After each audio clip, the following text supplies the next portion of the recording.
When it comes to vibe coding, I need coffee, and even though it's late at night, I'm making more coffee right now. Like I've got it set and ready to go.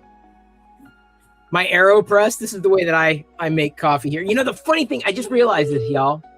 The three of us at this time, we're all in the Seattle area.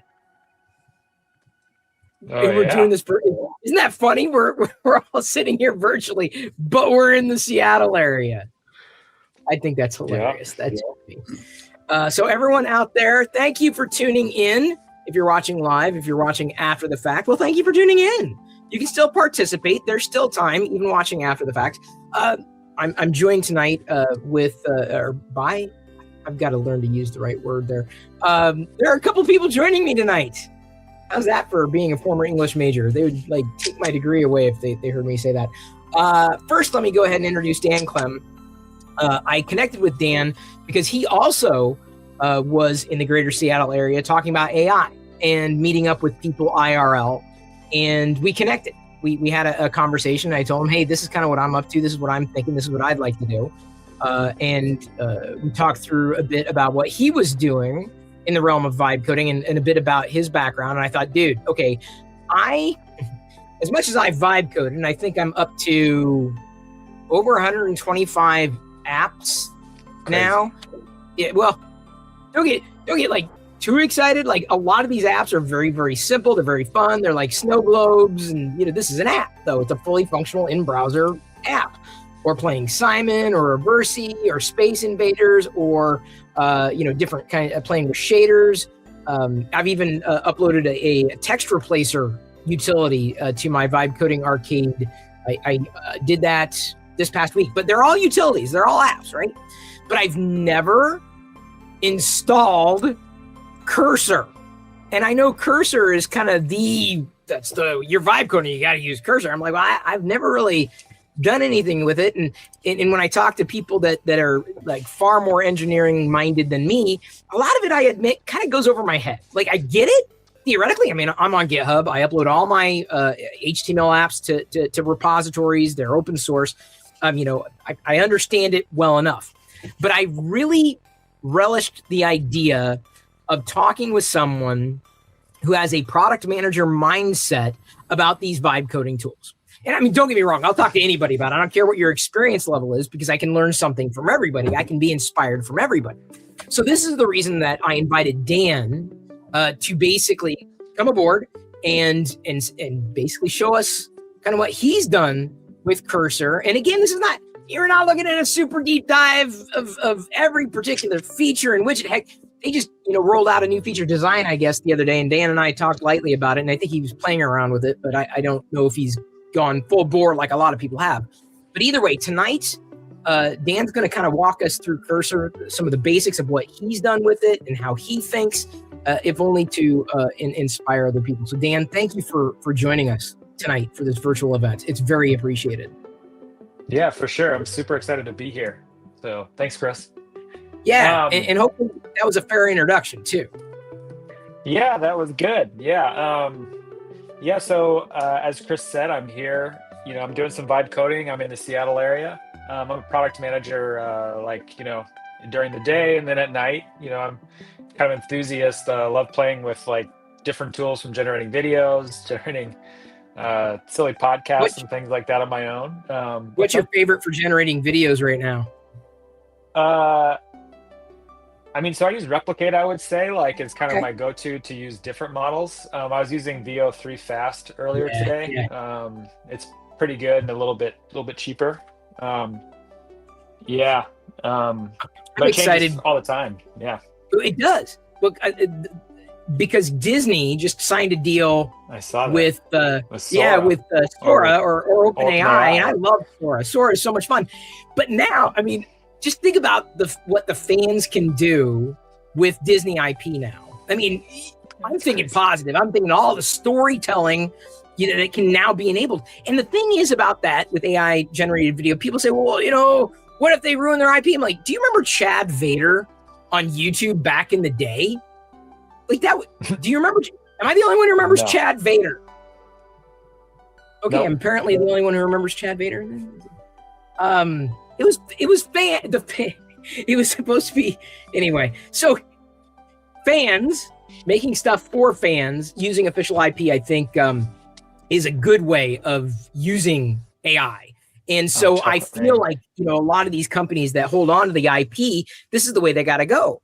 They've got to like just let it, with guardrails, right? Certainly, but allow people to kind of to play in their world. And I was really excited to hear that. And for whatever it's worth, thank you, Critter, for remembering Chad and for also subscribing. And there we go. Everlast says you're not alone. I remember Chad. Thank you. I was like, man. And then, you know what? I started thinking, was I making that up? Was I imagining Chad Vader? No, apparently not. So either way, Dan, I'm glad that you're able to join. Sorry, not to get on a side tangent, but I was curious to know what you used for video. You answered the question. Yeah, no, I mean, to be honest, I like a lot of people, I was unemployed till just very recently. I just joined a company working with AI, doing product stuff, and so that's awesome. But congrats! Thanks. Super excited. But I just wanted to see what was kind of out there. And so I'm a product manager by trade, and I started just like, while I was unemployed, I just heard about vibe coding through like Reddit. And I was like, what is this thing? I hadn't really heard of it. And I started playing around, like originally with like V0 through like Vercel, and then like Replit and Lovable. And,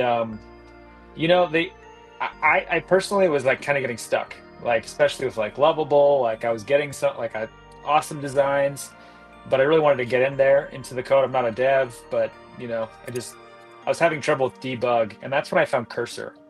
And for me, like, I think Cursor is super awesome because it's an integrated development environment, but it gives you a lot of flexibility. Like, yes, I don't know anybody that uses IDEs. Like, like I'm not sure how many people do we have on the call. Like, I can't see that, but I was wondering, can people just like put in the chat like how many of you actually code or are technical? Absolutely. Yeah, but Cursor is awesome. So I don't know. Can we get that? See, I saw it early on, and I was just fascinated by it. But because I don't use any IDE, it's kind of foreign to me, VS if you Code. will. Okay. There's a VS Code coming in. Yep. I get it again at a super high level, but like there's another shout out for VS Code. And so, the idea of using something like Cursor, I'll admit, is daunting. And so, Dan, part of my goal in doing this tonight is to warm myself up. And I'm not saying you're the ombudsman to Cursor, but like I feel that we're more on the same wavelength than what might be a typical person who is steeped in IDEs. There's a Fix'em dude, PHP Storm and Notepad++. Yeah. I'm not familiar with PHP Storm, but Notepad and the Notepad++ way back in the day when I was still using Windows, I absolutely remember. And most of what I create in just, for whatever it's worth. And if anybody, before we get going, you're curious, like, well, how do I begin to vibe code something if Cursor is daunting, you haven't downloaded it, and especially in relation to tonight's, we're going to do a gift card gift. One random person who vibe codes something tonight will get a gift card. So you're thinking, well, how am I going to do that? Okay, look. We're going to pick a keyword using the Spinwheel app that I vibe coded, and that keyword, you're just going to develop something around it. Now you're thinking, Chris, I don't know anything about Cursor, IDEs. This is all new to me. What's going on? Well, here's my 11-year-old daughter. This is her name's Jedi, and she asked me the other day. She said, Dad, do you still have that thing that makes apps? Oh, Gemini is what I use. Google Gemini. I said, yeah, just out of the blue. She said, can I use it? Like, sure. So I sat her down in front of the tablet, you see here, and she started, basically, she prompted. She wrote, this is like legit like what she wrote like was 100% like build me a game where you have to do math multiplication problems and it gets harder as you play. You also have no time limit and make it cute and fun. Like this is a future product manager right here at 11 years old. And so if she's able to do it, and here's the outcome in case you're wondering, did she actually create something? She did. I iterated, cleaned it up a bit, but now Rabbits Multiply exists. And she created this to better help her master multiplication. And so this is everything you see here, single page HTML app generated in Google Gemini. That's an SVG rabbit. It's Math Rabbit, basically. How's that for funny? It's a mathematical rabbit and it's a math game. So you choose the answer and then advance it. So Jedi, just on her own volition, asked to do that so that she could better understand math because she's been struggling with multiplication. So if an 11-year-old can do that, you can too. So no matter your skill level, I want you building something or trying to build something tonight. I use Google Gemini. You go over to gemini.google.com. That's what I put my daughter on. That's what you can use, and you just type in what it is you want. My recommendation is before going into that, you select the Canvas app or the filter to better be able to see what you're building side by side. I guess Cursor just added this feature, Dan. Am I correct? Sorry, like a browser like capability, so live browser view. Yeah. Yep, they did. Okay. Yep. Okay. So you can use Gemini. We'll get. I want to start where that's the snow globe. When I get too many tabs open, then I start going click happy. To submit the link that you create, your Vibe coded app tonight to participate for that gift card to be a potential recipient, you'd go over to the survey link, which is linked in Discord. I also linked it in previous comments, and submit here. That's the official way to do it. And then we'll get around to, we should choose some keywords because we got to spin a wheel before Dan starts diving into Cursor here. And I also want to introduce Matt of Matt Evans Tech. He's down there, fellow collector. Again, we're all in the greater Seattle area. Matt is a fellow maker. He was using vibe coding to create the MakerDeck website. And it was pretty easy, straightforward. I think, were you also using VS Code, Matt, primarily for that? Yeah, I used ChatGPT integrated with the VS Code. And that was before ChatGPT 5.2 had rolled out. That was a month or two ago. It was a lot of back and forth. Like I had to keep reiterating to tell it to do this because it kept forgetting and changing everything else. Apparently that's been changed in 5.2. I can't vouch for that, but that's what I've heard. So that's what vibe coding is. I mean, let's face it. Like if it wouldn't be vibe coding unless you had to say, no, stop, don't do that.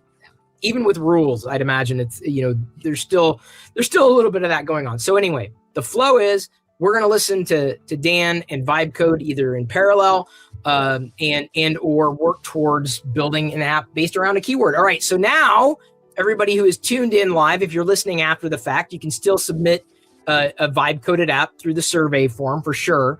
I need some keywords to throw into the spinning wheel. So here we go. Winter.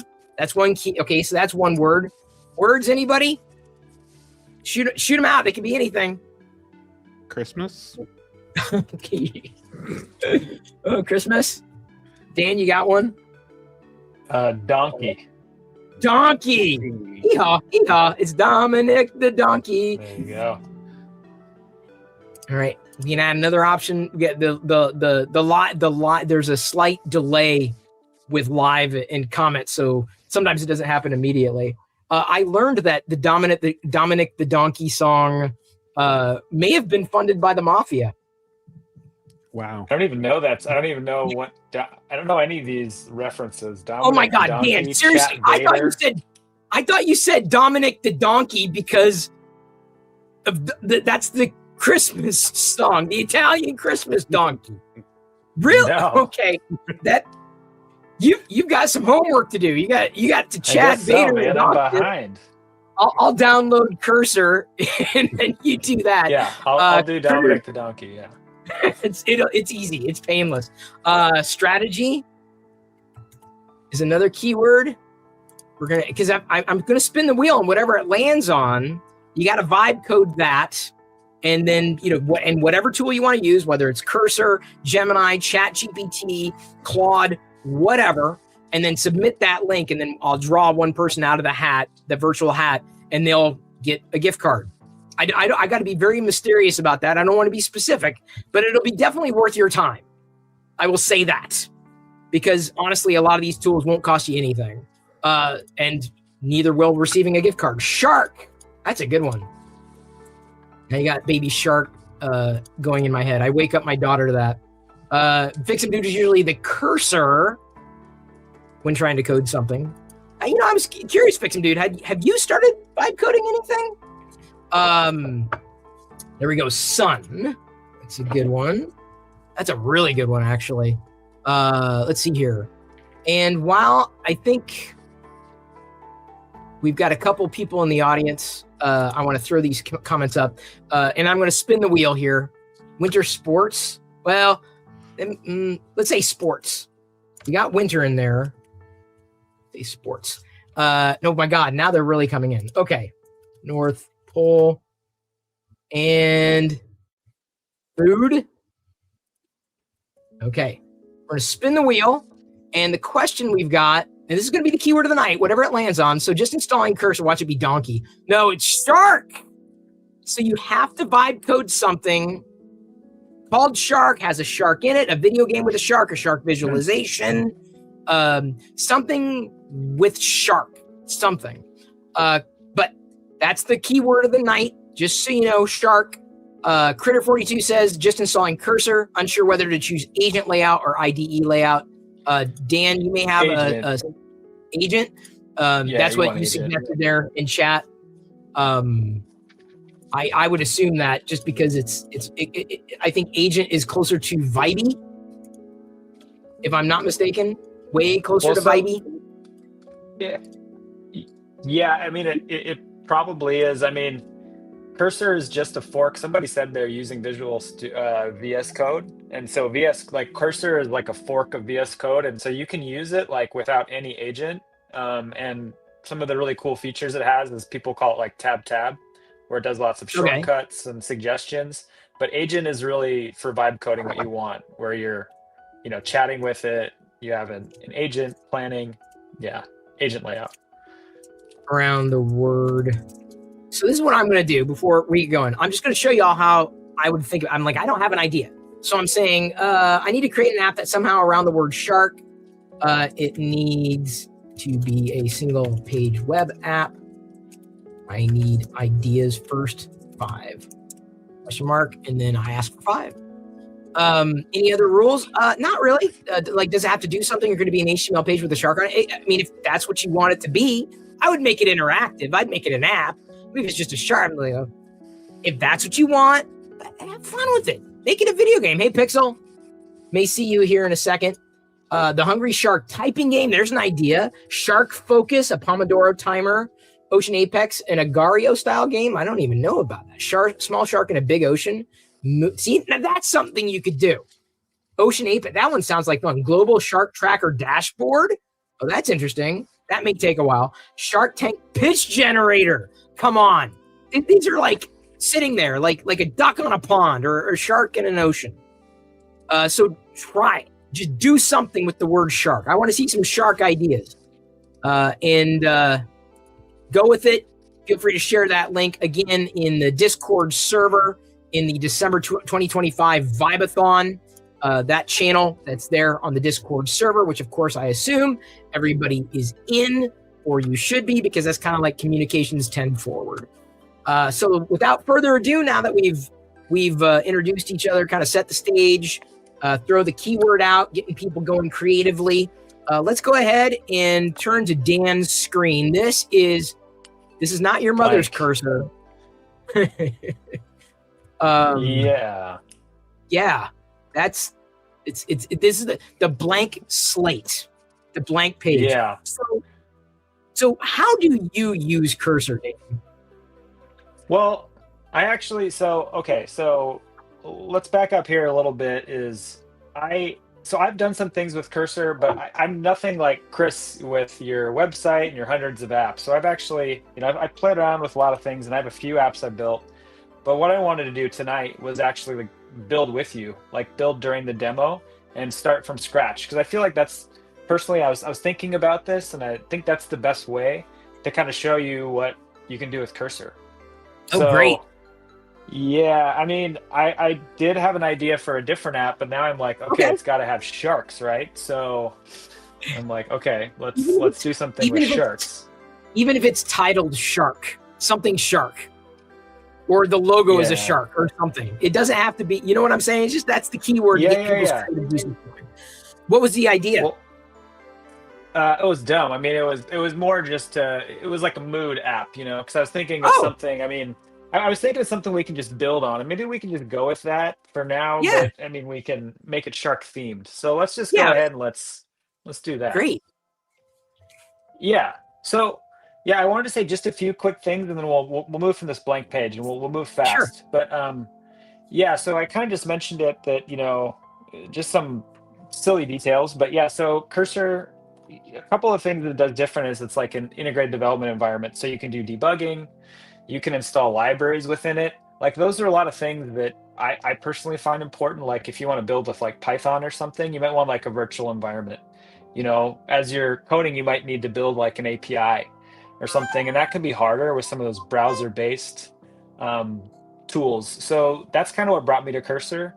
And I don't think it's very hard to use. I'd say that too. Like it's super easy to use, even though it is like an IDE. It sounds more complex than it is. So let's get started, and I can kind of show you. And did you grow up on the command line, Dan? No, I didn't.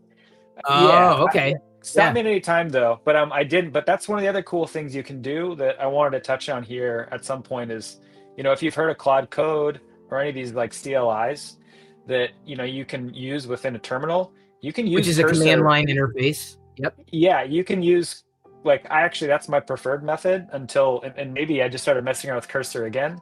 Was I used to use I actually had no subscription to Cursor. I would just use Claude Code within the terminal within Cursor, which I thought is awesome, because I also didn't grow up as like a network engineer. A lot of engineers just like the command line, but that way you can kind of see your code, you can debug, but you can also use like Claude Code. I've had a lot of success with it.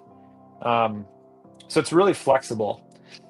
Like the first thing I'll show before we like jump into it is, so you're gonna get in this blank screen, and you're gonna see there's these different modes. You have like agent mode, which is sort of executing, planning mode. A lot of these are new actually since I started. Planning is obviously planning how to build, and then debugging, and you can ask a question.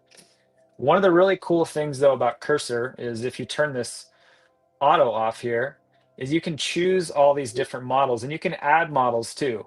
So like as you're building, and if you vibe coded, like sometimes Claude, like Opus, those are pretty good for building. But I've actually, strangely enough, had a lot of success with like debugging problems with like Grok or Gemini. Can be good too. So that's one of the first things right out of the bat that I really love about Cursor is I can choose the models. And so if I'm stuck, especially debugging, I mean, I hate debugging.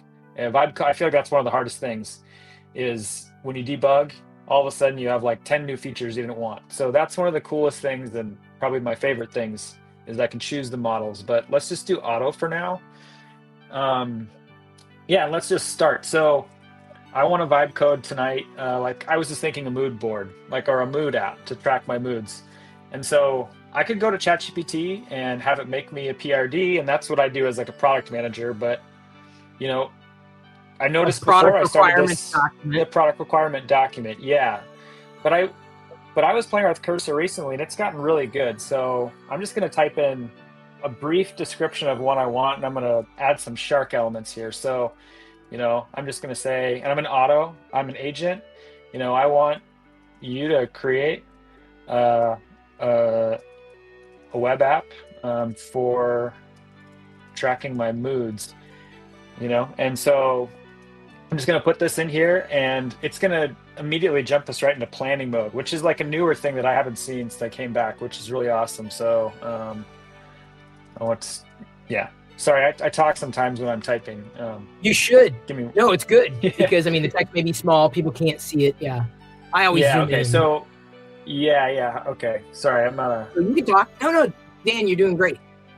Okay, so yeah, I want to see. I want to see my my moods over time, my graph, and I want to be able to enter them for each day.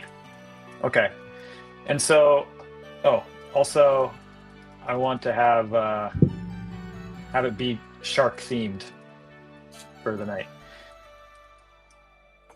Okay, so this is basically just like ChatGPT, right? It's just going to go through, and it's one of the things that's changed is it's not even. Oh nope, actually, I lied. It played a trick on me. Let's go to plan mode. Okay. I did this earlier, but so yeah. I've come to understand it's good to get it to plan first and then execute the plan with cursor. Yeah, correct? It's been getting really good. That's typically. I'm not sure exactly what it's doing now, but the way it used to work before is you would start with like you could use ask or agent, but this is so this is what it was doing for me before. And again, it's all LLM, so it changes. It's really cool though. It's just like if you're doing deep research, it actually just starts with some questions. And this is one of the things that I've seen some people like just really amazing engineers that have been using vibe coding. And one of the things that you'll hear, like to get low bug count or like high quality code, is oftentimes they'll start with like an architecture document. But if you don't know how to code or you're not an engineer, you don't know with which technology, should I choose, what variant of React should I choose? You just don't know that. But one of the cool things with Cursor now with this new version, with plan mode, is it'll ask you. I mean, and again, you kind of need to know, but you can talk to ChatGPT, but now it's asking me, what stack I want to use. I just want to use, React with Vite. It's asking me, how do I want it actually to appear when I want to rate my mood? I kind of like emojis. And where should the data be stored? So just because this is a demo, I'm just going to say, let's do some local storage. And so now it's got those requirements, and now it's basically building me like my technical document so it can build the app and my plan. I love using local storage. That I got to tell you, it's been the best thing for a lot of my single page HTML apps, using local storage as a database. Just because I'm not going to be the file structure and all that stuff.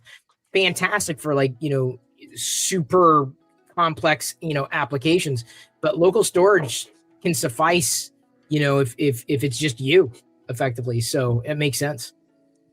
Yeah, and I mean, this is just not, I'm not endorsed or anything, but I feel like Superbase is pretty easy. They obviously have it within Lovable. Oh, Superbase, yeah. And Vercel is also awesome. Like I've been using it just for hosting and other things, like for building APIs too. There's so many good tools nowadays that they're just so easy to plug and play. But have you used anti-gravity yet? I haven't used There's some. I don't even know what it is. Okay. It's Google's basically version of Cursor. Pixel Replays was just asking. Okay. Yeah, I don't. Honestly, I just don't know. But is it good?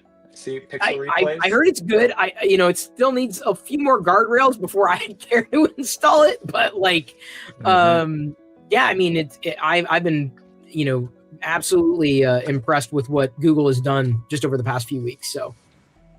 Yeah, I mean, they're crushing it in a lot of ways. And I use Gemini a lot too because they have big code base. Like you can have a lot of tokens. But so back to this, like these are a bunch. By the way, like when Chris asked me to do this, I hadn't used Cursor in like 2 months or something, or like 3 months, because I was definitely broke and I had to like focus on getting a job. But they've added a lot of new cool features, and so this was something that wasn't there even when I started. Like, I mean, this planning document, the way I used to work is I used to work basically 2 windows, with one with ChatGPT or Gemini, and I'd mostly ChatGPT and I do planning. And then I'd basically take all those documents and I'd put them in Cursor. Like one thing to know too about Cursor, you've probably seen on Reddit, is there's definitely problems with like token usage. So there's a lot of people getting basically pissed off because they're using a lot of tokens. And so ChatGPT, you can basically have unlimited, tokens to query within. So I used to do that, but this plan mode is really cool. Like this is, I mean, you can see it. It tells you from a technical perspective, like as a product manager, this is a lot of what I would provide to my actual engineers. Like, to actually, before they would build not this file structure, but, the like visual, the team would architecture. they would come up with architecture. Yep. Like, we call these at my current company, it's like a high level software design document. We review it with architect, but as all this implementation details. I mean, basically having this is going to help the app have way less errors, but it does all this for us. And then what's really cool, and it looks like it didn't do it this time. Let's see if we can do this. Can you come up with a to-do list for the implementation plan? So basically chunking what, like stage 1 or phase 1, 2, 3, etc. Yeah, and that's something this is because it's a live demo, it's doing this to me because that's just the way it is. But the last time that I did this, it literally, the last like 5 times I did it, it came up with like a to-do list, which is just if anybody's used Claude on here, like that's what Claude will do, right? You'll go, or if you do context engineering, like use a markup document, and there's like a whole series of steps, and it gets you into like singular to-do lists, and that really helps it. Again, you improve like the code quality and reduce the amount of debugging. So yeah, let's see, it made a modification to this markdown document, or did it do a different one? Yeah, okay, so now we have a list of to-dos. So it's basically gonna get like the app, the React app with the Vite project installed. So yeah, so then like our node, it's gonna install dependencies, the library files. It's gonna build some components, like some of the UI components. Yeah, so this looks good to me. Let's just go ahead and let's build it. And this is something cool too, and I know a lot of new apps are doing this, is you can, while this is working, I can just go ahead and start like a new agent.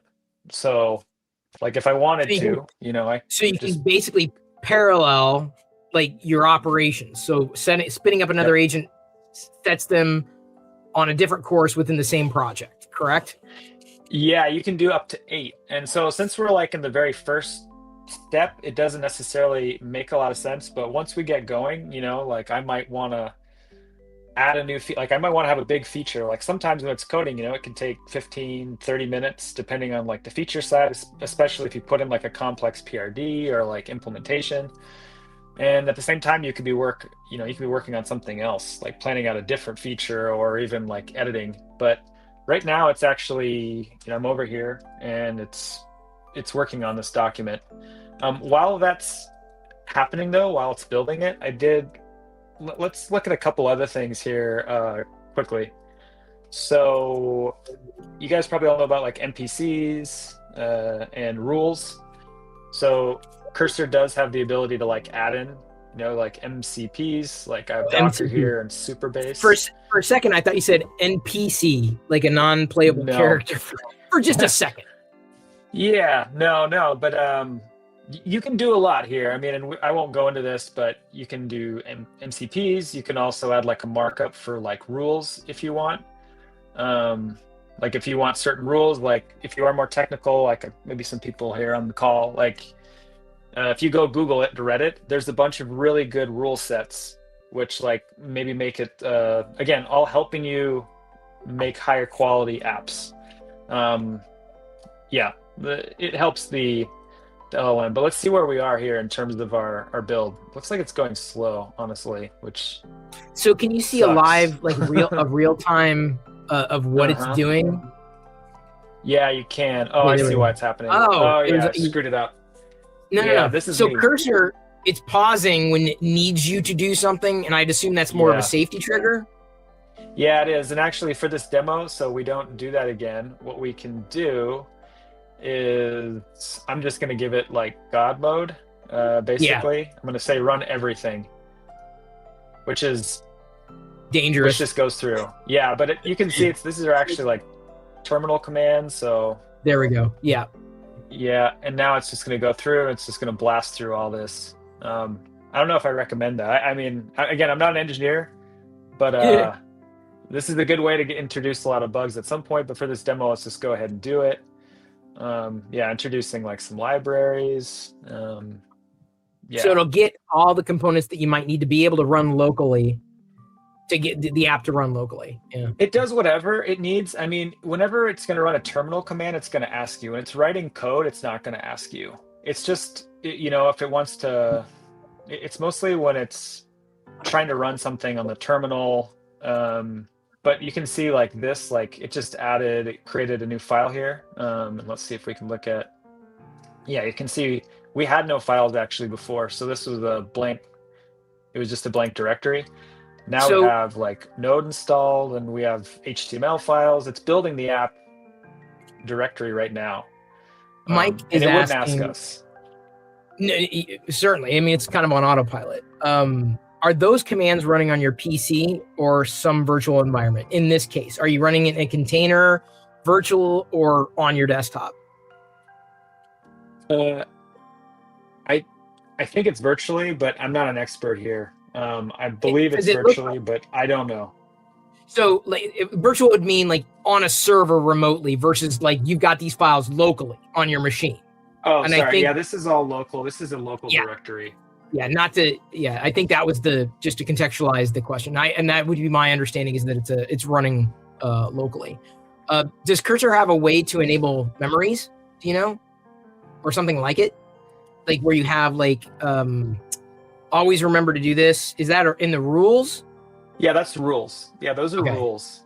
Yeah, so a rule file would say like, for example, you have to like do integration. Like you have to build like tests for like every feature you build, you need to do tests. And like every time you do this, like I want you to do a plan and come up with a markdown file. And then I want you to like say delete the file or you can't move on. Like that's what rules are. They're basically a way to,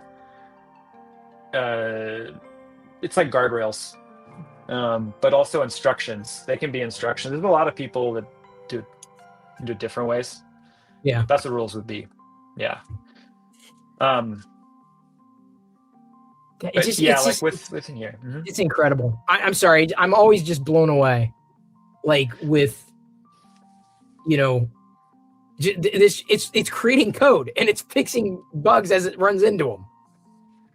Yeah, it is. Yeah, it's totally incredible, and I'm always blown away. Yeah, I mean, if you go through it, it's really cool too. You have like one of the other really cool things, especially as you start to build and you add on features, is you can go back and do restores at different points. You can also review the codes, but like if you're using, obviously you should git commit like all the time, so you can always roll back. But one of the cool things here, the app, you can commit within the app. Okay. Yeah, well, I mean, it is. If you wanted to say here, like, I want to do a git commit, like now we can do.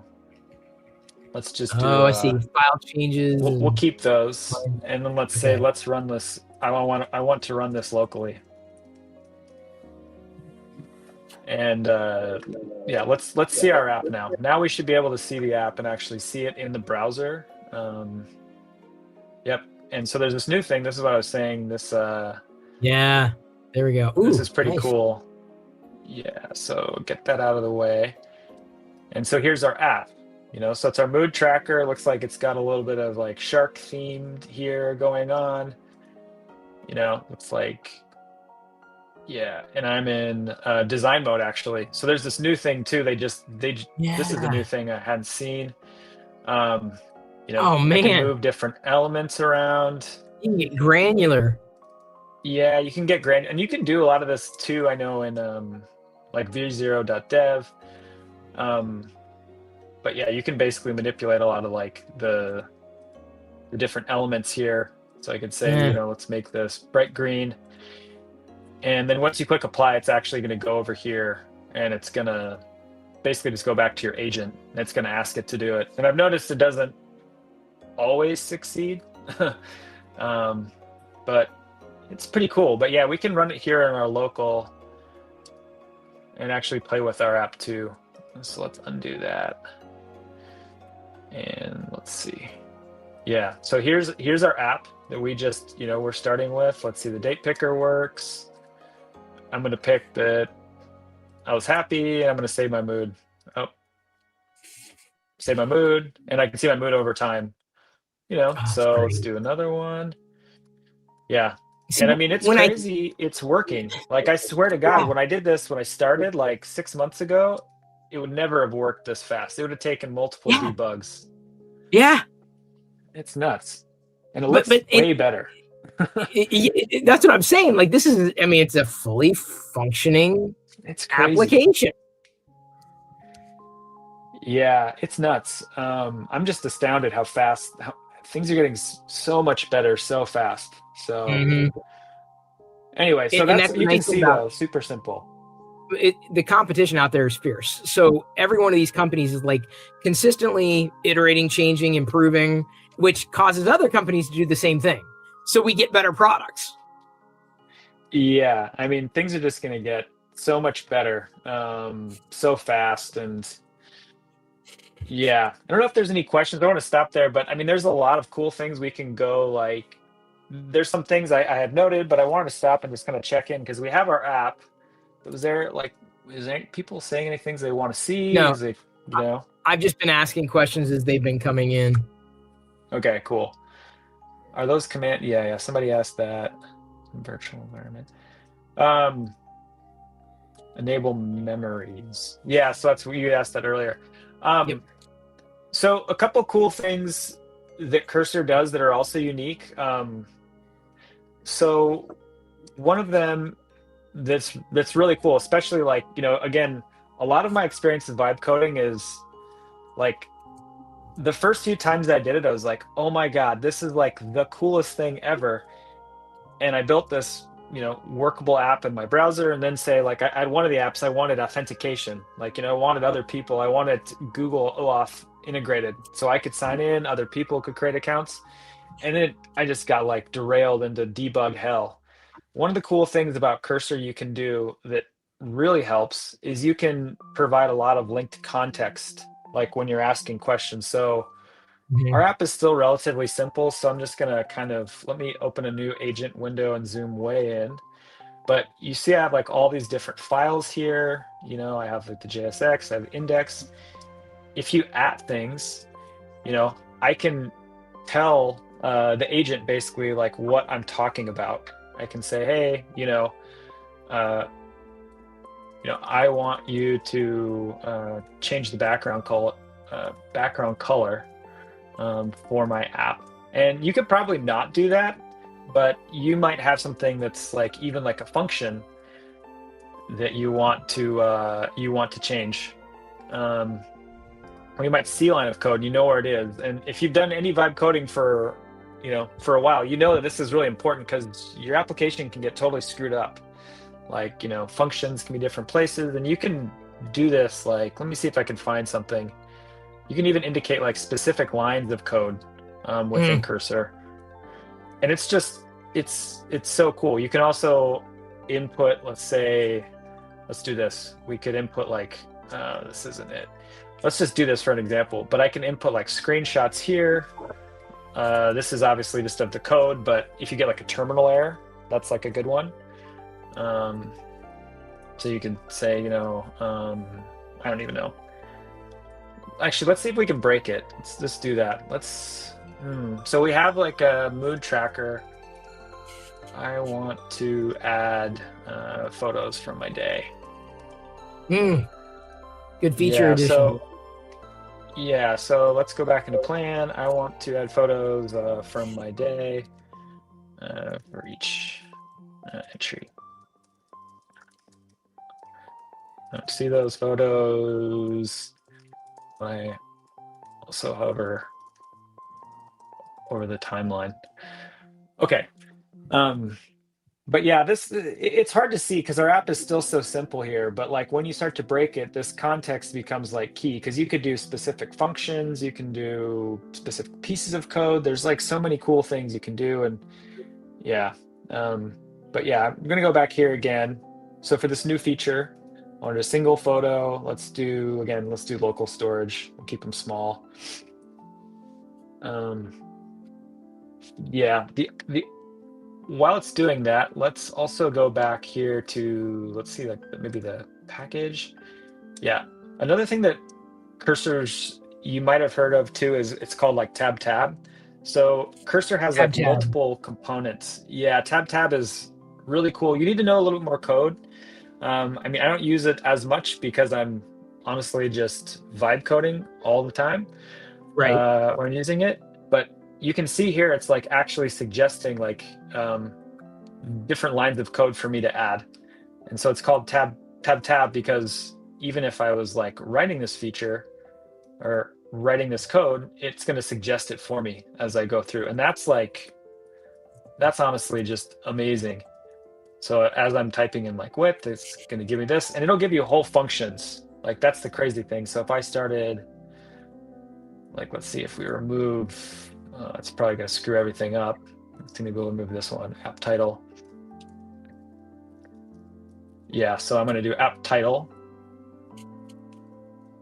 And it's going to give me, if I do tab again, it's just going to give me all of the code basically. So now I have like a working component like app title, and it just filled in my color, my margin. It filled out the code.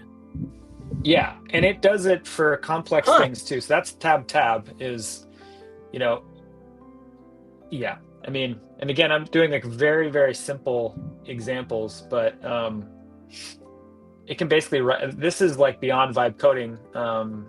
This is when you're actually in there in the code, but that's like what really made Cursor famous to begin with. That was like its first like killer feature was that, and then they started integrating now, obviously for vibe coding and integrating LLMs, and it's really awesome. So let's see where we're at. Let's run this locally. So we added this new feature, right? So now I wanted users the ability to add in photos for their mood and us to be able to see those within the timeline. So it's running, and let's see where that is. Browser, localhost. Okay, cool. So let's see if we can add a photo. Oh man, this is when I'm not ready for the demo though, because I'm like, what photo am I going to choose here? Yeah. Okay, I've run into that problem too. Yeah, whoops. Actually, one of the things, I'm going to add this photo. Let's see if it works. Okay. So this is actually, I didn't say this, but I run a vibe coding meetup here in Seattle. If you're in the Seattle area, we usually meet on Tuesdays. So let's save the mood. Let's see. Mood say, oh my God, it worked. This is unfair. Usually it worked. Like right out of the gate. What the hell? Okay. It's unfair. It worked. Well, I mean, I gotta be honest. When I was using Cursor a few months ago, it would have totally crapped the bed. Choked. Like right away. Wow. Yeah, it would have choked. Yeah. Okay. Wow. That's well. Okay. I don't know, Chris. Let's stop here for a second. But I mean, I think it's kind of showing some cool things you can do with Cursor. I mean, we can. Yeah. Where else do we want to go? Or tell me where else we should take this thing. Any ideas? For mood tracking? Or whatever. We can do a new one too. I don't know. I'm trying to remember. Well, I'm curious. I did a game where I'm iterating, like, and I think Matt, are you using the code that I shared, or no, did you start one on your own? I created my own. We're probably using Gemini both. So it's probably yeah. It's gonna look the same. So like I was curious. I didn't like that change. So you can do like an ocean apex. This kind of, here we go. Ocean apex. And how can I text it to you? Give me a second. I can send it to you on the desktop, I think. So give me a second, Matt. Or not Matt, Dan. Yeah, and as you're saying that, like, I see Starman Tim says, are there limits in the hobby version? I don't know. I'm assuming you mean like token limits, and I don't know I don't know the different versions. Like, so right now I'm signed up for Pro, which is like $20 a month. I think there's also like a Pro, which is 60, and then a Pro, which is like 200. But yeah, there's totally limits to the number of tokens, and that's something. There's a way you can see the number of tokens. Like if you're seeing my desktop, it's just showing you like the line of code, like the lines of code it added, but every one of these commands used so many tokens. And that was honestly, that's been a huge scandal on Reddit. I've never personally run out of hit the token limit. I know a lot of people have. You're not really asking it to like, make me a Twitter clone, or what have you. Yeah, I've used it to make. I've used it like when I was using it, I was using it a lot. But yeah, the code bases were small most of the time, and so. But yeah, and the complexity, depending on your complexity, yeah.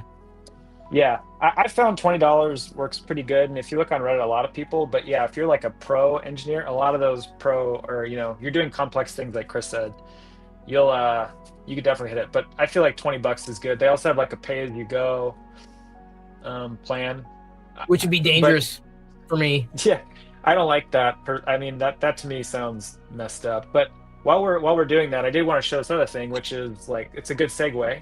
So if you do.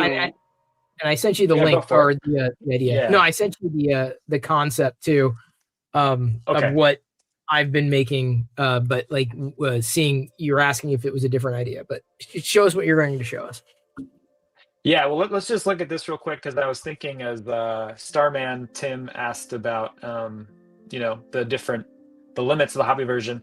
Like one of the things that I did do because some of the limits I heard were better on Claude, and I basically found myself mostly using like Anthropic models, was you can also add a terminal window. So if you go up to window, you can do a terminal window, and you can run Claude here too with cursor. And once you do that, it just basically has access to, your directory here. And so you have to install Claude first on your desktop. Yeah. What's up? Or Gemini. Whatever. Yeah, you can do Gemini too. I've never used Gemini CLI, but you can use, I mean, any of those directly in terminal. That's again something. Yeah, when I've tried like V0 or like Lovable, there's like so many other limitations that come with those softwares that you just don't have here in Cursor. There's just so much you can do. And to contextualize, right? So like we're talking about in the realm of vibe coding. What you're doing is you're creating something on the desktop versus something like a Lovable or a Rocket or any one of those web-based apps that are the IDE, but that is like a virtual kind of environment. Like that is like somebody else's computer because you're basically operating on somebody else's website. So that's the power that you have to be able to run locally, everything, to have everything local. It's yours effectively, as opposed to living in somebody else's service or with somebody else's service. But it'll add potential complexity, but with complexity comes a lot more, a lot more options. Yeah, I mean, there's definitely a learning curve, and I know a lot of designers that use Lovable because they also, I mean, things look good, but I feel like you hit the limits like pretty fast. So yeah, just for me personally, and it's that product management too. Thinking about which audience they're going for. They're definitely not going for, they're not much of a Venn diagram, I think, for people with technical skill. So, okay, Chris, so you're doing this Agar IO multi-style multiplayer. I don't know. I thought, this might be interesting, or something like it, like a frenzy kind of game. Yeah, let's do if you had an idea of like, because you threw it out there, I'm like, if you had any other thing, well, it'd be interesting to see what Cursor did with that same idea or a similar idea. Okay, so actually, let's do this. Let's do that, and let me just quickly create a new folder, and let's just start from scratch again. Always good to put different projects in different folders. Yeah. So, give me 1 second. Sure thing. I'm curious where everybody. I'm curious where everybody's based out of. Like that's attending today too. Like we're just talking. The three of us are all in Seattle. I know Pixel's out on the West Coast. because he's with me every week on a lot of this stuff. Tim, I think, is also a local. So there's enough. We're all in Seattle and we're all at home. That's what we do. And we're all at home. What the heck, man? Oh yeah. Yeah, I'm over here in West Seattle. Okay. Matt and I are like right around the corner from each other. He moved here from way afar. Far. Well, Bainbridge. Far. Oh, that's so far. Yeah. Well, okay. So this is something. So Chris just gave me this prompt, this multiplayer style arcade. A small shark in a big ocean. Move via mouse cursor. Eat smaller fish to grow slightly. Avoid bigger sharks. Oh, this sounds cool. Roam the map. Use the dash ability. Your goal: become the biggest shark on the server. And for whatever it's worth, Mighty Bean is also in Seattle. Critters in Memphis, Tennessee. Fixing Dudes in Texas, and Pixels in South Carolina. Wow, that's awesome. So, you know. What part of Texas? Fix some dude. Oh, and Matheson is over in Canada, Toronto.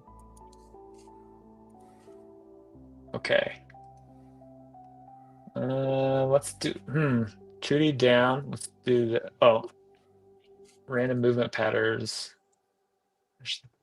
I love how it asks you though. I don't get into that. Like when I say go, I just tell it to go. I don't necessarily have it ask me qualifying questions to build the app, which I feel might improve the experience. So I really like the fact that Cursor does that. I also like that you can click on it too as well instead of having like, because Gemini will give you a list of things and it'll ask you a bunch of questions and then you have to go inline and answer it. Like, I mean, I feel like that's easier just to do a multiple choice question. Yeah, it reminds me honestly of working with engineers. Like, like as a product manager, you'd like bring some business goal or whatever, and you'd say, oh, I have this, like, you might even think of some feature and you bring it to them, and engineers are just going to like whittle it down because they have to build it. They're like, how do you want to do it? Does it need to work this way? And I feel like it's becoming more and more like that engineering partner. Like, now look at this now. The next step, how should the dash ability work? So this is the second step of the plan. Cooldown bit can dash. Okay. Type of map. Let's go infinite. How should fish spawn? Random, obviously. Yeah, and again, this is new. They're always adding new stuff. And I feel like they're just killing it, like with some of this new stuff. It's so much better than what I used a few months ago. It's crazy. Okay, React app 5, game engine. Oh yeah, you can also edit this file. I didn't say this too. This is a markdown file, so you can, if you want to. Text file. Yeah, and this is going to be here. So these are like local, but you can edit this if you wanted to like manually edit these markdowns. Which if this was for real, I probably would want to do that. React. I don't know, Chris. I don't make games. So this all looks good to me. I've never made one. It looks good. Let's go for it, huh? Now we're gonna see how good it really is. I've never made games either. One that, well, not like this, so many. but like I iterated the initial prompt, and if you can see my little screen there, here, give me a second. Let me take that. My screen. I've got a shark, so you can eat, even though I'm not thrilled with the way the shark looks, you eat like plankton or whatever, or you can eat sharks that are smaller than you. That's so you cool. Kind of visually, like boop, and then, you just keep going. And there are a few things that I want to change in this before I'd want to ship it. Not the least of which being graphics and some performance issues. But that's the idea. And it's just this quick, very simple, stupid, silly game. Then I got to avoid the big fish, right? Because I can dash, so I can hold down the cursor the mouse button, and then dash and move faster. You get bigger. Yeah, he gets bigger and bigger. And the problem I ran into was like, okay, he's too big for the screen. Like, you just get to a point where it's diminishing returns. Like, I can eat everything now, so it's less effective, right, than it would be otherwise. I think he's a little bigger than me. I think. Let me try to eat him. Yay! I'm bigger. So yeah, that was that. As Joe says, there's always a bigger fish. You're gonna need a bigger boat. Star Wars and Jaws in the same show. Who knew? I don't know if this works. This is gonna. I feel like I'm gonna be so blown away if this thing actually comes out of the gate and it doesn't. We're gonna turn you into a game developer yet. I'm just gonna be blown away. That's all it is. It's This is the thing I've got to iterate. I've been like, oh wait, that was buggy. A little bit of that was one of the things that I first talked to you though, Chris. Like, I was blown away when I saw you vibe coded like 100 apps. It was like, oh my god, that's just amazing. They're simple. Like, they're not. Anything. I don't need to create directory hierarchies, for a lot of this kind of stuff. It's just pretty simple. This is a game called, the one I did here is more like Feeding Frenzy. So you're supposed to collect or eat fish that are bigger than you. It's a take on the shark, and the shark hasn't come out yet. But I feel like this is closer to a game that would be playable. So I'm going to try to get, there we go. So I grew, right? And now I can eat, I don't think I can eat fish that are the same size as me. Let me find out. Oh, I can. Okay, great. And that gets me more points. Did it use? And the goal, I think, is to become a shark. I think, or you get orca. It was an old Xbox game I remember playing. Oh, Marcus says they provide us cursor at work. Finding bugs is so much easier, I bet. Now, Marcus here, Ethan's dad, 3D, he's big into 3D. We were talking about AI and stable diffusion like last year. We were doing this. Like, it's incredible how far things have come. So Ethan, I would say, or Marcus, sorry, because he's Ethan's dad, is totally into this stuff. It's good to know that companies are letting you use tools like that as well. Okay, Matheson's asked a question here, Dan. Did it use npm or try to auto-gen the package JSON? Whenever I find mine does that, it hallucinates packages. It usually uses npm. Yeah, I don't. I just let it go nuts, and I see the package JSON, but I don't see the npm command.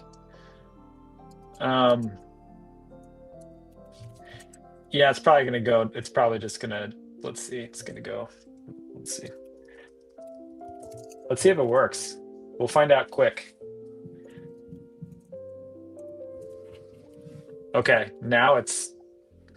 Interesting. It's building. So it was planning. Now it's building. There we go. Cursor browser. What? No way. You got something. Oh yeah. Okay, it's very simple, but yeah. Okay. Yep. Basically the same thing that I was doing. The simplistic graphics, but you could always iterate, right? Yeah, it's harder. It's hard to catch moving dots, isn't it? But then if you hold down your mouse cursor, do you dash? Hold on. Yep, you do. No. Oh wait, no, you're panning. You're panning. Okay. Yeah, it's actually moving the canvas. Well, no. So what it is let's hold on. Now let's see. No, it's still moving it around. The red I'd avoid because I think that's something bigger than you, allegedly, right? I think it's not that smart. It hasn't figured that out yet. Yeah. Well, I don't know.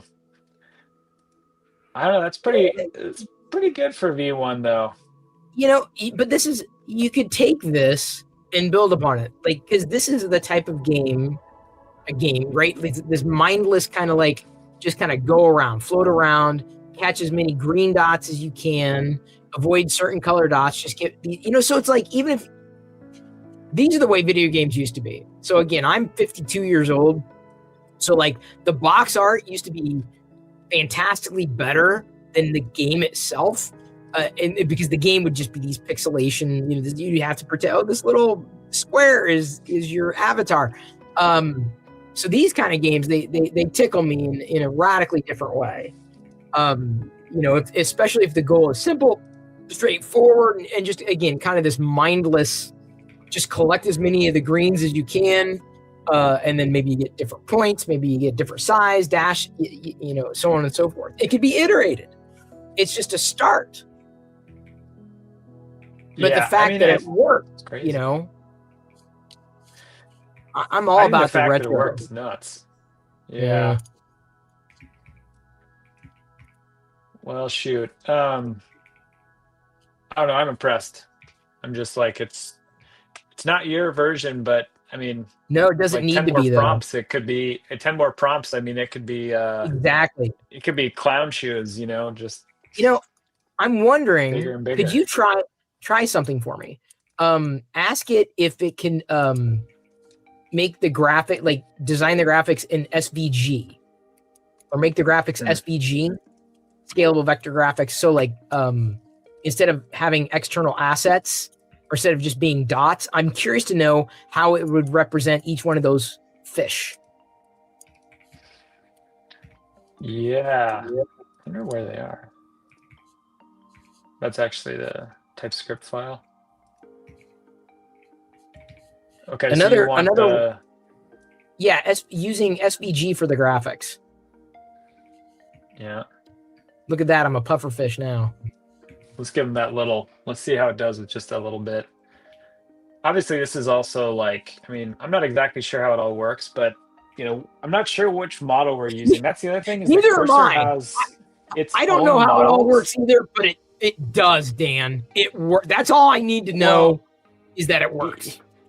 Yeah. Well, the thing is, that's the other thing, is you can use all these other models. I think so Cursor has their own model now, Composer 1. Yeah. And it used to suck terribly, but I'm just wondering which model it's using. I mean, it's so much better. Let's see how it does this.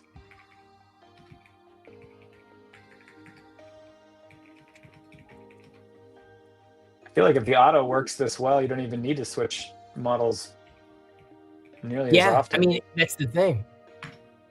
Although I find, like I said, I've had very little to no experience beyond, I've used ChatGPT, not 5.2 at this point. I've used Claude to debug. I used to have a subscription, then I was just like, I couldn't use it. I wasn't using it. So I just stopped paying the $20 a month or whatever. And then went back to Gemini. Gemini is what I'm pretty much, Gemini Pro, and now 3.0 prior to that 2.5. Got it. Yeah. So Cursor doesn't let you see what model. No, does. Okay. Yeah. It does. That's what I was saying is, you go down here, and if it's set to auto, it chooses whatever model.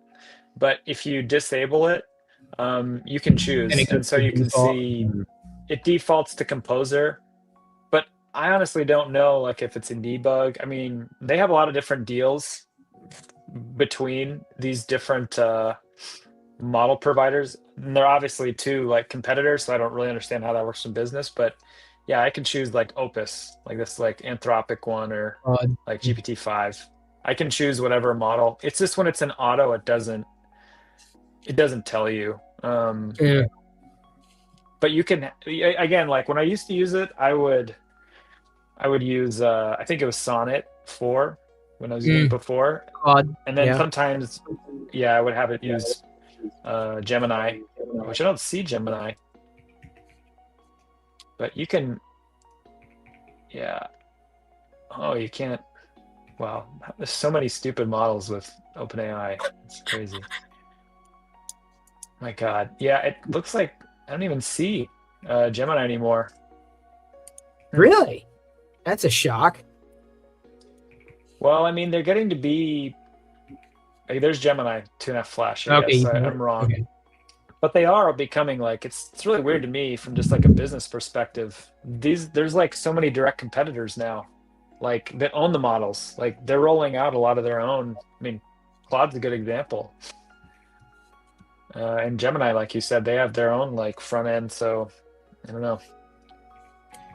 So the SVG graphics, I'm curious to know if we can make after it's implemented, if we just make them look more like the representative fish that they should be. You know what I'm saying? Okay. Water pattern uses SVG dash effect uses circle. Because the SVG will get you pretty far. So what are you hoping to see here? Like a little more advanced graphics apart from dots. Yeah. Okay.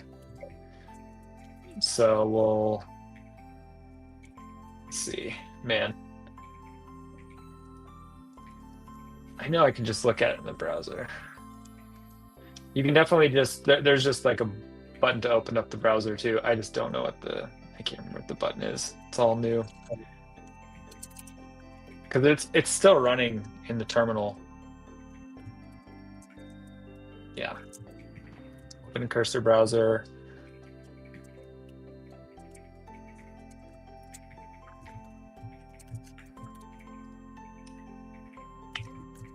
Yeah, so let's just ask it then. Can you make of course. So it's now SVG. Yeah, like can we make them look like actual fish? Like fish and different fish, right? The different fish. It's interesting. The red is now flying towards you. Yeah, I don't know what the hell is going. I mean, it's just taking liberties. We didn't give it clear enough instructions. So what's this other one? It's always funny when they just go crazy. It just starts. You don't even know what it's doing. Okay, so let's do this one. I just, you know, I'm genuinely curious. Not that I would expect this to be the next $1 million thing, but you know, some of the games are just the simplest games are the best. They're the most fun, you know.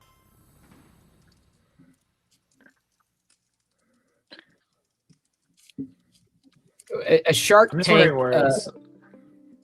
Go ahead.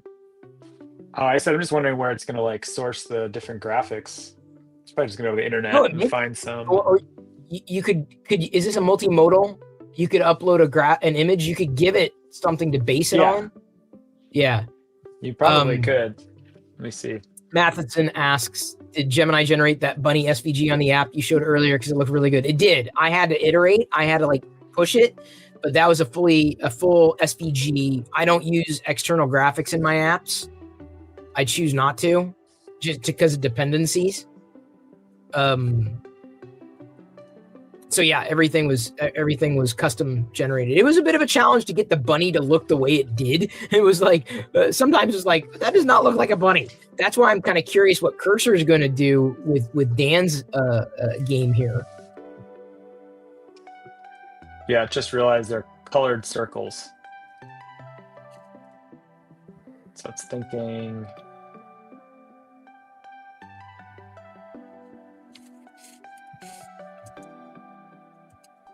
Fish silhouettes. Yeah, I mean, we could give it like, I mean, obviously you can give it pictures too, so you can give it like web links. It can take that too, or just screenshots. But it's already like on a roll. But let's cue this up to.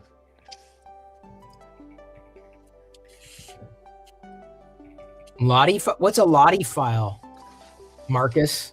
I've never heard of that. Lottie file. Yeah. That's why I love doing this. I just learned files all around. I feel like you guys should be teaching me like how to do this. Dan, but that's why I like doing this the way I do it. I'm like, I want, you know, I never want to be the smartest guy in the room, and I'm certainly not tonight. but I want to learn. I want to be inspired. I want to walk away going, I didn't know it could do. I didn't know. And now I do. And then suddenly I've got something new. Like I wouldn't have had this little shark game that I'm working on that I think I'm going to, keep polishing and upload to the arcade. Lottie is a framework for animations with a big community of free animations. So it's a framework. Is it a JavaScript library that could be called? Do you know? Huh. Lottie JavaScript. Render After Effects animations, free animations, JavaScript animations. Oh, whoa, look at that. Yeah. Sweet. Oh, I wonder. Are there any fish? Hang on, let's see your fish. Let's see if there are any. Look at these. Yeah, there's some fish in here. Oh, wow. So now I kind of wonder, I'm going to spin off. I'm going to wait until this iterates. I'm going to spin it off. And you know what? I'm going to create a new, create a feeding frenzy game as a single page web app using Lottie or graphics. Okay. Let's see what happens. I'm going to see what happens here. If it even knows what Lottie is. I've learned a cross-platform library. Here we go. So this may up your graphics game big time, Dan. I don't know how much you use it, but like that's crazy. So I basically said create a Feeding Frenzy game. And Feeding Frenzy, for those who are not familiar, was this game on the Xbox that, you played these fish, right? And I think the shark, you had to always avoid the shark. But it was so much fun, and I loved playing that game. Wow. Dude. You play as a fish, eat smaller fish. Yeah, that looks really cool. I did look at that. That Lottie looks amazing. I was going to show this here quickly. Yeah, please. To be honest, we finally got to the my favorite part of vibe coding is we got a bug. Debugging? And I wanted to see this new. Yeah, can you fix this issue? I saw one bug that says it just couldn't understand like the player name, but that could be like a new thing it added because we didn't need a player name before. So in Gemini, it crashes and it says, "Hey, I've got a problem," and then you just press "Fix Problem" or "Fix the Bug," and then it does it. Fishy Frenzy. Does it? Oh, okay. Does it do a good job of it? With the bugs? A decent job. Yeah. Wow. Okay, so look at my fish. Can you see my Fishy Frenzy? You might not be able to, but I can't see it. But can you make it bigger? Yeah, it's hard to. Okay, but make all the graphics from Lottie, including all the different fish. This is workable when you grow in size. Just do it automatically and make the sound. The first version, the first shot, is actually a playable game. And so I vibe code away on. It's different the way that you do it, but like, here, let me see if I can do this for you. Hang on, Feeding Frenzy. I'm gonna, Dan, so that you can see it. I'm gonna take your screen share down for a second. Can you see it better now? Yeah, you're good. Okay, so you're a fish, right? And then, actually, I can change the layout too. I'm gonna now. Watch me get fancy. Nope. Oh, I took us all away.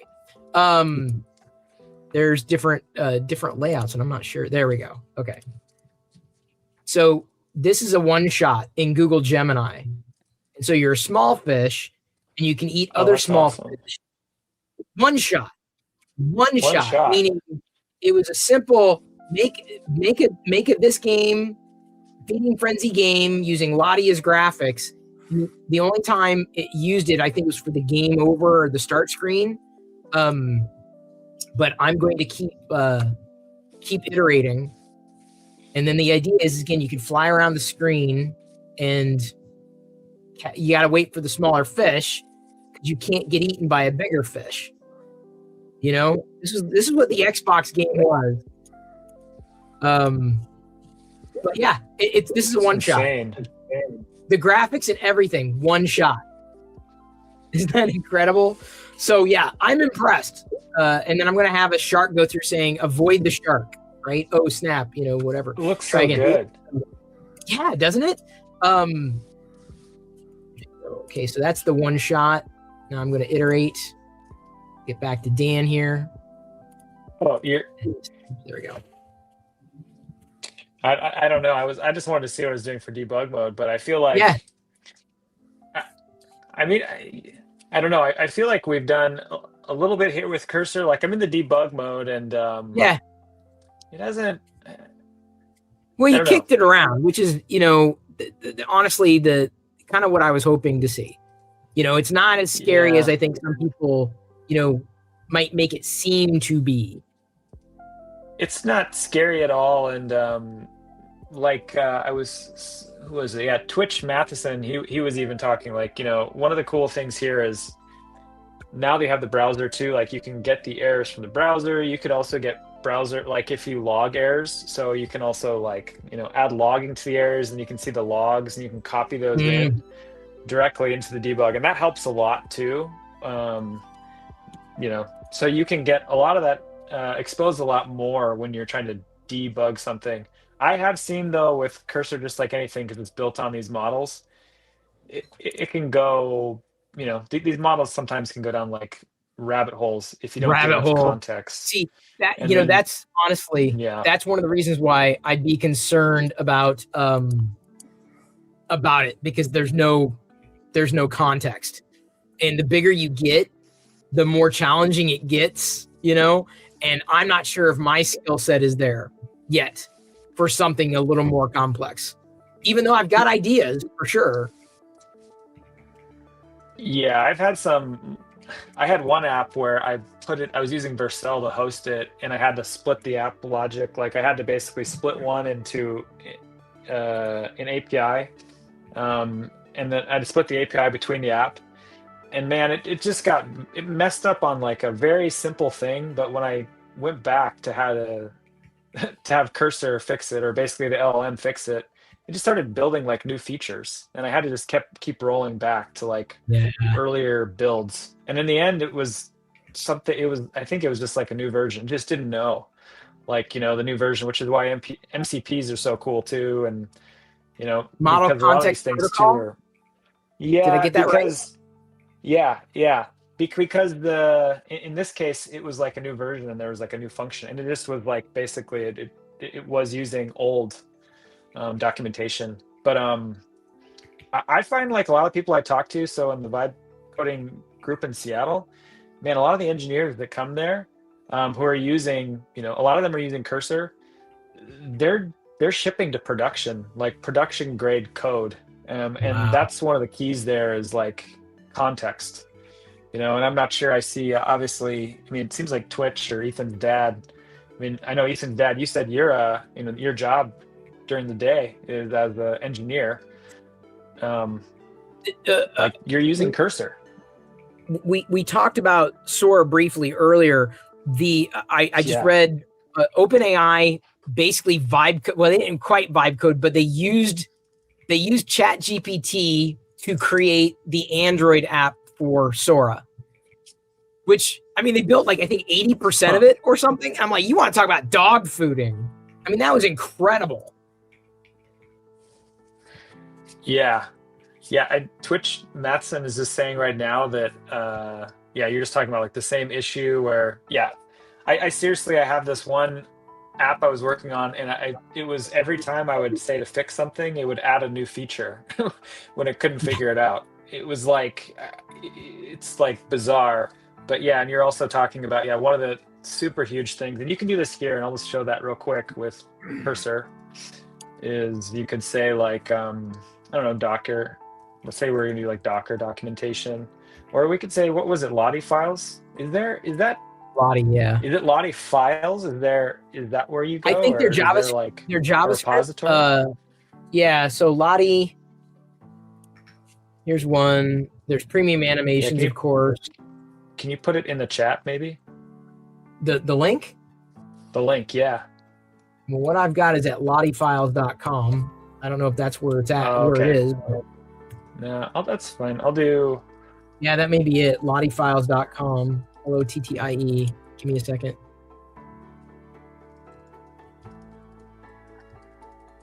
There you go.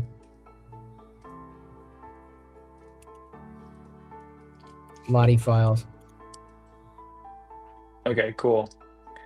Well, I was just even thinking someone in the chat was just saying, like, documents help so much. And that's one of the cool things with Cursor. You can give it like all the documents too. Like you can take and download the documents, just kind of like, which gives that context, but you can also just add it, here. So you have like Wikipedia, say, look up fish with the API, although it's not going to be able to do that, I think. But you can provide so much context in Cursor to everything. Like that's one of the huge things. And that's something I've heard a lot with engineers that use it like daily, is it's like all about the planning. It's all about the documents, whether they're documents they created or they're documents like externally to, different programs they're going to use or services. It just seems like context is key, context engineering. Always. Yeah. And I don't know what the hell it's doing now. I mean, I think I just confused the hell out of it. It's making an API, I think. It thinks. Look up fish. API lookup. Sometimes I just like to see what it does. I mean, to be honest, it's gonna do? Yeah. Yeah, I just want to know. I'm like, what is it gonna do? I've only submitted. Okay, so Ethan submitted Cursor written bugs to the repository. Tends to change too many lines. Yeah, you've shipped the code. Yeah, I actually have a super good old work colleague in the Seattle area, and he comes to some of the vibe coding meetups, and he's shipping all the time. But yeah, when he's doing debugging, he does it manually. When like he'll basically create architecture documents, and then he'll have it build. But if he runs into an issue, like he still does manual code review, and he does a lot of the fixes himself. But again, that'd be a skill set that would be nice to be able to, discern, do a code review, bug check, be able to identify, oh, this is the problem here. I might be able to identify, oh, there's a missing semicolon here and there, but like beyond that, I feel like I'm useless. Yeah. And yeah, I mean, if anything, vibe coding makes me want to learn more about engineering, but it's like, it is, I get way over my skis quite a bit of times. Yeah. So Ethan's dad, you still do manual code reviews? Yeah, I haven't tried the code review feature either. Again, like since I tried it 3 months ago, just earlier this week, it's added so many new features, and I haven't tried. I feel like I've only tried a handful of them. I haven't signed up for Cursor. I'm not using it yet. There's the keyword yet. I'm absolutely interested in what Google's doing with anti-gravity. I'm pretty much in Gemini, like 99% of the time. Mm-hmm. But I'm on Gemini Pro. If I'm looking for an excuse to upgrade to Gemini Ultra, because it's like I run out of time.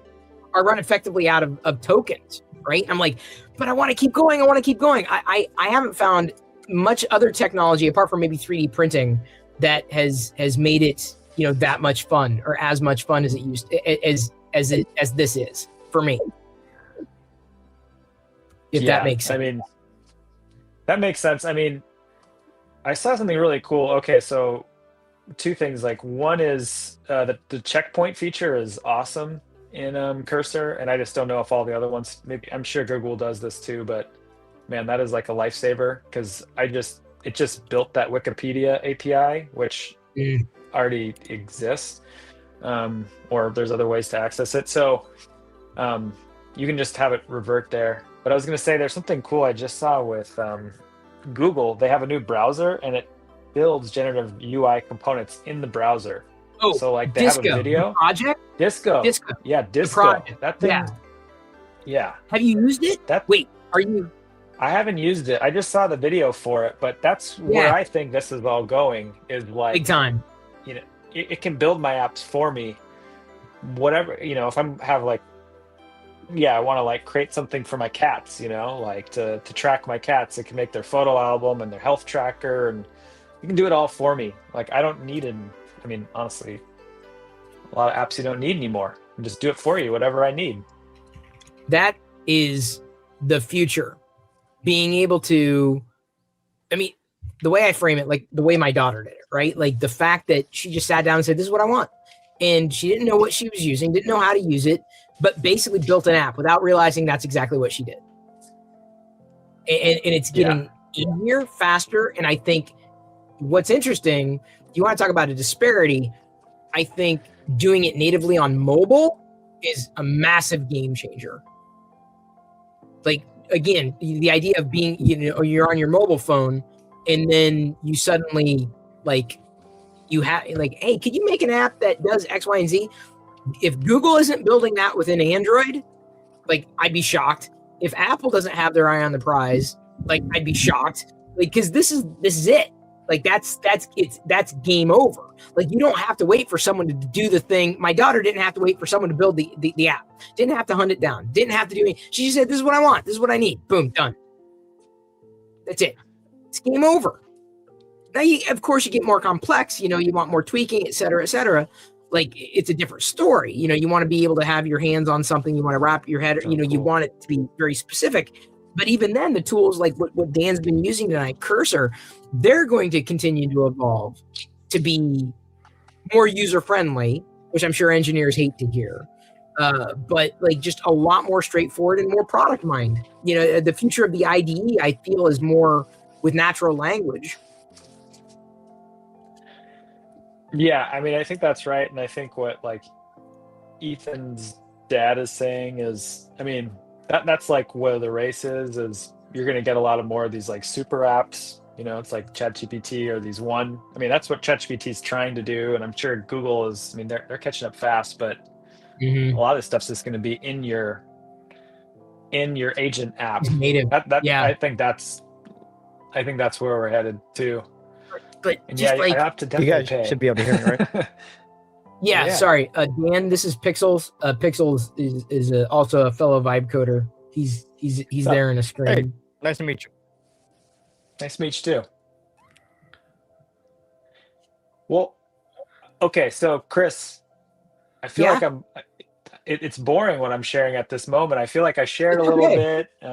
It's a good discussion, but you know, I don't know where else I'm going to go. Like my no, Dan, you did everything I was hoping for and then some. Okay, cool. You know, honestly, you know, this is like for these events, if I'm able to see something, learn something, get people going, you know, it's wonderful. And Lord knows, I have now effectively vibe coded 2 different things that I'm going to continue to iterate on my own until I'm happy with them and they'll become video games in the arcade. Although you got me thinking about a mood thing too. So I've got that in the back of my head. Like what could that be?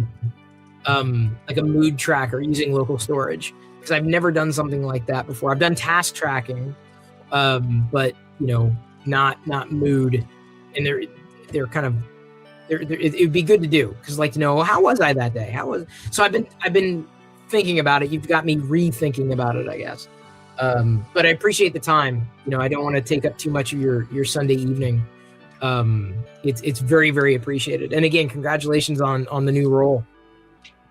Yeah, thanks everybody. I appreciate it. I mean, it was super fun for me. I just like to, I don't know. I actually love going to the chat and seeing everybody's comments and seeing what you're working on, Chris, too. Awesome. Yeah. Thanks, everybody. And so if you got a pop, you got a head, all good. I'm gonna hang for a little bit. And Pixels is on too. He's showing what he's working on. And we'll see what other people are building too. But thanks again. I want to see stuff. Yeah, no, I'm gonna just hang back, and I want to see what everybody's working on. I didn't know. Okay, cool. I just want to be. I want to be very sensitive to your time. Very respectful for your time. Yeah. So if anybody's got links to what they've been building or sharing, again, I want everybody to submit, and I'll be sending an email out, of course. Submit it officially in the survey. Sorry, there it is. The survey. There's a form that's linked over on Discord. You should, of course, join Discord as well. Then ctrl+alt+live.com website, more information about future stuff that we're going to do, including in person in Seattle. Dan's got his own stuff too, to be able to join if you live in the greater Seattle area in person. I send out emails on top of that. I'm iterating a couple of my fish games now, Fishy Frenzy, and I've got kelp. Oh my God, I can't believe this. This is kind of incredible how this works. Oh, great. Kelp could be designed better. Keep iterating graphics. Fish smile seems to extend beyond the body. All I'm doing is just prompting. I'm just adding. So, Matt, what have you been working on? Hang on. Are you muted? No, you're not. Are you talking to me? No, Matt. Yeah, you. What have you been working on? Oh, sorry. I'm doing this game. It is a defensive diving game. So you're trying to dive the sharks or whatever, and you have to type in the words of the sharks, and then you defeat them. It gets harder and faster as you go along. Oh, interesting. Oh, that's cool. So it could be like a typing game. Like it could be educational in a way too. Oh my God. Yeah, Matt, I love that. Here, let me see if I can. Let me see if I can not screw this up and bring it full again. Drag you over here. There we go. Although I think there's a way. Let's do this. Sorry, there's different layouts in. There we go.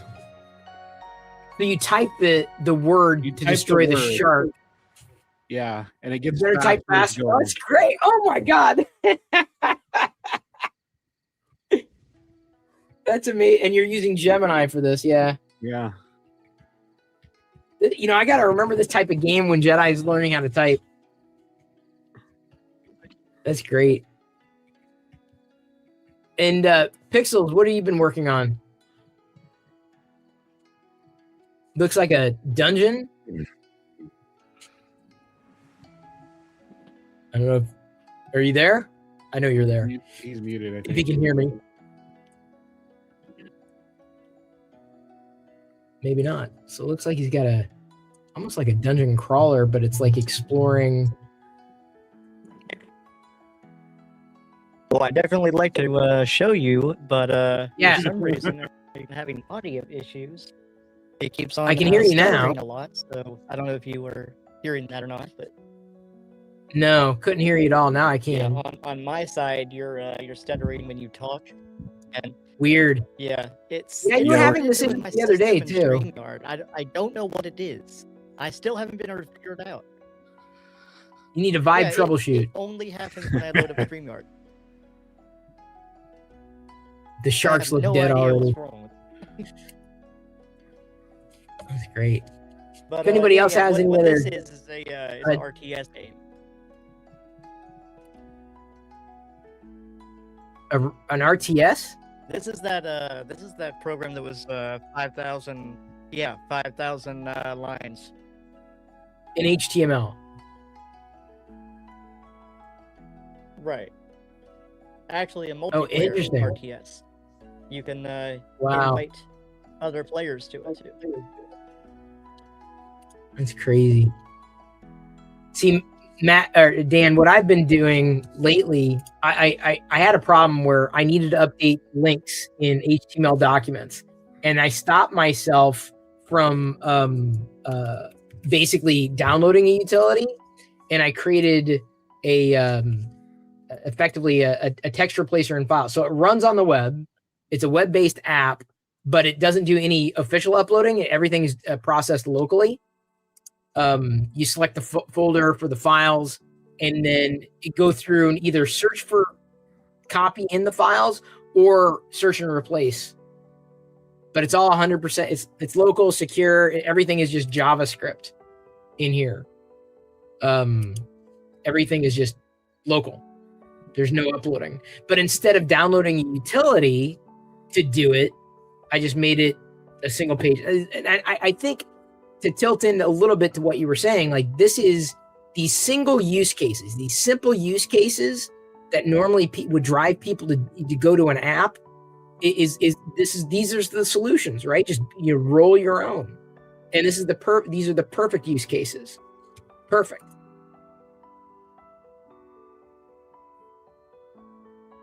So yeah, that was so I don't just do games, certainly not. This is more functional than it was fun as I open all these other things. Go back to there we go. Well, I'm gonna drop, guys. Dan, it's really good to see you. Meet you. Thanks. It was really interesting to watch. So, yeah. Next time, Matt will have done more. Dan, next time, thanks to you. And so, thanks again for your time. Everybody, thanks for tuning in. I'm normally streaming Gemini to fix my issue here, and it didn't do it. He's kind of clipping out. There goes Matt. Thank you everybody for tuning in. I'm going to be popping off myself. Submit your links if you got, if you did something, you vibe coded tonight, someone's going to get a gift card. It'll be a nice surprise. Head over to Discord. I'll be sure to get, all the instructions and directions out to everybody that registered for this event. Get it out to the email newsletter, Discord blasted, etc. Shark was the keyword. We learned a heck of a lot about Cursor tonight, or I did. Thanks again to Dan. And the hope is you can take this and run with it. I'm doing these kinds of streams usually with Pixels every Thursday. Dan's got a local Seattle meetup as well. I plan on more in-person vibe coding events like this where it's just creative workshopping, fun. So there's plenty of inspiration to be found, plenty of support to be found, whether you live in the Seattle area or not. So thanks again, everybody, and I hope you have a happy holidays. Thanks again, Dan.